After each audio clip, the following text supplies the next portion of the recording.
अगर आप भी लेना चाहते हैं देश दुनिया की तमाम जानकारी तो आज ही सब्सक्राइब करें हमारे चैनल को।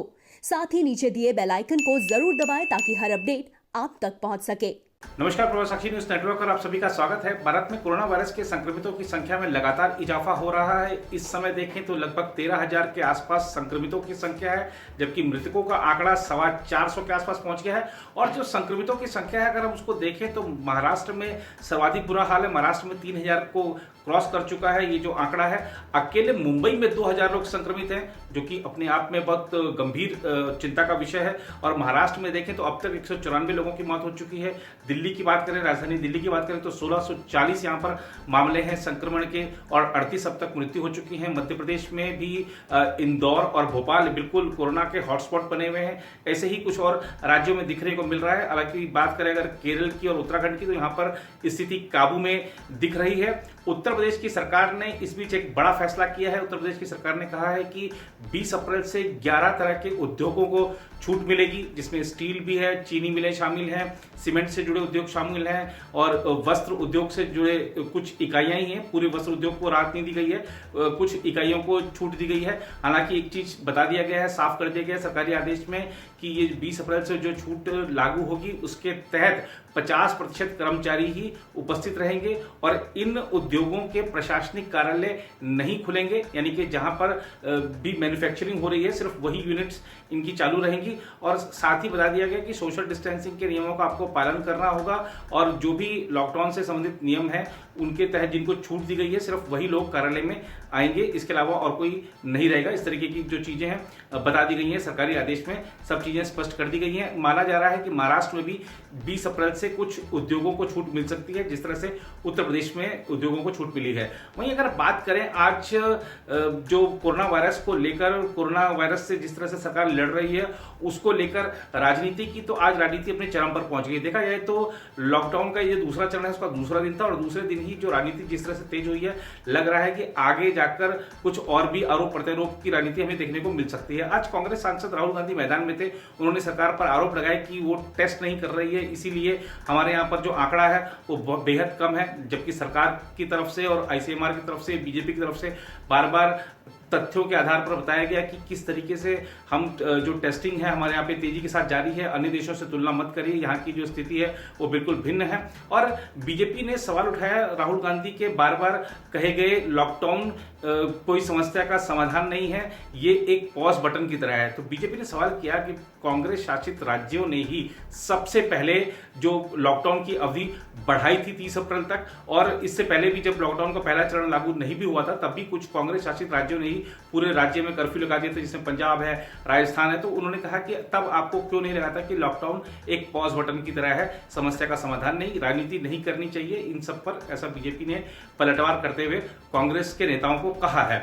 उधर अगर हम बात करें मौलाना साद की, तो मौलाना साद तबलीगी जमात का प्रमुख मौलाना साद आज समस्याओं में तब और घिर गया और पूरे देश को समस्याओं में डाल देने वाले इस मौलाना साद की समस्या तब और बढ़ गई जब ईडी ने धन शोधन का मामला इनके खिलाफ दर्ज कर लिया। दरअसल धन शोधन रोकथाम कानून के तहत इस मौलाना साद के खिलाफ मामला दर्ज किया गया है और इससे पहले ही उसके खिलाफ 2 मामले दर्ज हैं।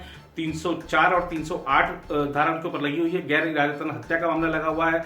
और अब माना जा रहा है क्योंकि उसका क्वारंटाइन का जो समय है वो समयावधि है वो पूरी हो चुकी है, तो कभी भी ईडी उनसे पूछताछ के लिए बुला सकती है, नोटिस दे सकती है। मामला दर्ज कर लिया गया है, देखना होगा कि आगे क्या कार्रवाई होती है। इस बीच अगर हम बात करें दुनिया भर में जो मृतकों का आंकड़ा है वो 1,38,000 पार कर गया है। खुद अमेरिका की बात करें तो अमेरिका में तो 30,000 से ज्यादा मृतकों की संख्या हो चुकी है और ये दर्शा रहा है कि कोरोना वायरस को जितना हल्के में शायद कुछ देशों ने ले लिया था, उसकी विकरालता का सही अंदाजा नहीं लगा पाए थे, आज उसकी सजा भुगत रहे हैं।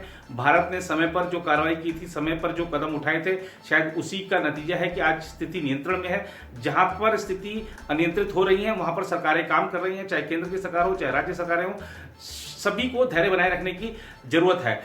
इस बीच उधर स्वास्थ्य मंत्रालय ने भारत में कोरोना वायरस के संक्रमण को रोकने के लिए अपनाई गई रणनीति को कारगर बताते हुए कहा है कि देश में कोविड-19 का परीक्षण जरूरत के मुताबिक पर्याप्त संख्या में हो रहा है। इस बीच चीन से भारत को त्वरित एंटीबॉडी परीक्षण किट की आपूर्ति भी शुरू हो गई है। स्वास्थ्य मंत्रालय के संयुक्त सचिव लव अग्रवाल ने नियमित संवाददाता सम्मेलन में कोरोना वायरस संकट के खिलाफ अभियान की जानकारी देते हुए बताया कि देश के 325 जिले संक्रमण मुक्त हैं। इसके अलावा 17 राज्यों में संक्रमण से प्रभावित 27 जिलों में पिछले 14 दिन से एक भी संक्रमित मरीज नहीं मिला है। साथ ही पुडुचेरी के माहे जिले में पिछले 28 दिनों में संक्रमण का एक भी मामला सामने नहीं आया है। इस बीच कोरोना संक्रमित मरीजों की संख्या दुनिया के अन्य देशों की तुलना में भारत में कम होने के लिए कम परीक्षण किए जाने की दलील को भारतीय आयुर्विज्ञान अनुसंधान परिषद यानी ICMR ने आंकड़ों के आधार पर गलत बताया है। ICMR के वरिष्ठ वैज्ञानिक रमन आर गंगाखेड़कर ने संवाददाता सम्मेलन में कहा कि अमेरिका, इटली, ब्रिटेन और जापान जैसे देशों की तुलना में कोरोना मरीजों की पहचान के लिए भारत में न सिर्फ ज़्यादा परीक्षण हो रहे हैं बल्कि तार्किक और विवेकपूर्ण तरीके से भारत में परीक्षण किए जा रहे हैं। कांग्रेस सांसद राहुल गांधी द्वारा भारत में कम परीक्षण किए जाने के आरोप के जवाब में उन्होंने कहा कि कोरोना परीक्षण की नीति को जनसंख्या के आधार पर देखना समझदारी नहीं है। उन्होंने कहा कि इसे दूसरे नज़रिए से समझना होगा। इस बीच केंद्र ने सभी राज्यों और केंद्र शासित प्रदेशों को प्रवासी मजदूरों और फंसे हुए लोगों की सुरक्षा, आश्रय और भोजन की पर्याप्त व्यवस्था सुनिश्चित करने को कहा है। महाराष्ट्र और गुजरात में प्रवासी लोगों के प्रदर्शनों के हालिया उदाहरणों के मद्देनज़र यह निर्देश काफ़ी अहम है। इसके अलावा ऐसी खबरें भी हैं कि कोरोना वायरस महामारी के मद्देनज़र प्रवासी मजदूरों और उनके परिवारों के लिए भोजन और आश्रय की व्यवस्था करने में समस्याओं का सामना करना पड़ रहा है। एक आधिकारिक विज्ञप्ति के अनुसार कैबिनेट सचिव राजीव गौबा ने राज्यों से कहा है कि जिलाधिकारी नोडल अधिकारियों की नियुक्ति करें जो प्रवासी मजदूरों की व्यवस्थाओं के समन्वय के लिए जिम्मेदार होंगे। उधर नागर विमानन मंत्रालय ने कहा है कि जिन यात्रियों ने 3 मई तक यात्रा करने के लिए लॉकडाउन के प्रथम चरण के दौरान विमान टिकट बुक कराए थे, उन्हें एयरलाइनों से इसका पूरा पैसा अवश्य वापस मिलेगा और टिकट रद्द किए जाने का कोई शुल्क नहीं लिया जाएगा। दरअसल कई यात्री सोशल मीडिया पर यह शिकायत कर रहे हैं कि घरेलू एयरलाइनों ने लॉकडाउन के चलते रद्द हो चुकी उड़ानों के लिए किराए की नकद राशि नहीं लौटाने का फैसला किया है और इसके बजाय अगले 1 साल के दौरान यात्रा के लिए उतनी ही राशि के वाउचर दिए जा रहे हैं। उधर भारतीय रेलवे की स्थापना के आज 167 वर्ष हो गए, लेकिन 1.5 शताब्दी वर्ष से अधिक समय के दौरान पहली बार रेलगाड़ियां अपने स्थापना दिवस पर यार्ड में खड़ी रहीं और देशव्यापी लॉकडाउन के चलते यात्रियों को एक स्थान से दूसरे स्थान तक नहीं ले गईं। 167 वर्ष पहले आज ही के दिन 1853 में देश में पहली यात्री रेलगाड़ी मुंबई में बोरीबंदर से ठाणे तक चली थी। भारतीयों को 1974 में पहली बार रेलगाड़ियों के बगैर जीवन का एहसास करना पड़ा था। मई 1974 में रेलवे की हड़ताल के दौरान चालक, स्टेशन मास्टर, गार्ड्स, ट्रैक कर्मचारी और कई अन्य ने 3 हफ्ते तक चक्का जाम किया था। ट्रेन चालकों के कामकाज का समय तय करने और वेतन बढ़ोतरी की मांग को लेकर वह हड़ताल की गई थी। इस बीच एक चौंकाने वाली खबर आई है कि चीन की शीर्ष स्वास्थ्य एजेंसी ने 14 जनवरी को प्रांतीय अधिकारियों को बता दिया था कि नए कोरोना वायरस की वजह से ही वे महामारी जैसी स्थिति का सामना कर रहे हैं, लेकिन उन्होंने 6 दिनों तक लोगों को सतर्क नहीं किया। एसोसिएटेड प्रेस को मिले आंतरिक दस्तावेजों में बताया गया कि राष्ट्रीय स्वास्थ्य मिशन ने गुप्त रूप से महामारी से निपटने की तैयारियों के आदेश दिए, जबकि राष्ट्रीय टेलीविजन पर उन्होंने महामारी के फैलने को तवज्जो नहीं दी। राष्ट्रपति शी जिनपिंग ने 7वें दिन 20 जनवरी को लोगों को आगाह किया।